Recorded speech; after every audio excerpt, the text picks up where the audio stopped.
再來看嘉義縣一個10歲的查某囡仔，甲爸母做伙去爬玉山，卻因為這山區落雨，囡仔人呢頭殼戇，而且身軀攏無力，親像就是高山症發作。所以警消人員轉用愛的方式，甲這個囡仔愛落山送病院。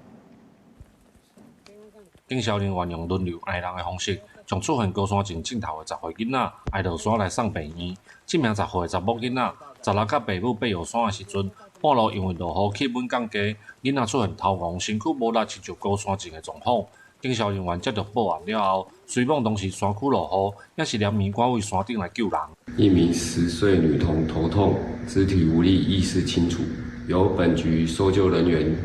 將該女童背負到登山口後，由救護車送往聖馬爾定醫院就醫。警方表示，16下晡尾3點的時陣，接到山系救援通報了後，連夜組織救援隊趕往玉山。經過2點半鐘的時間，在步道3.7公里的所在，才找到因一個伙仔。考慮到囡仔的狀況，還有迄當陣山路因為落雨會滑，救援人員決定用輪流愛人的方式，將人送落山。在登山步道3.7公里處與女童及家屬接觸，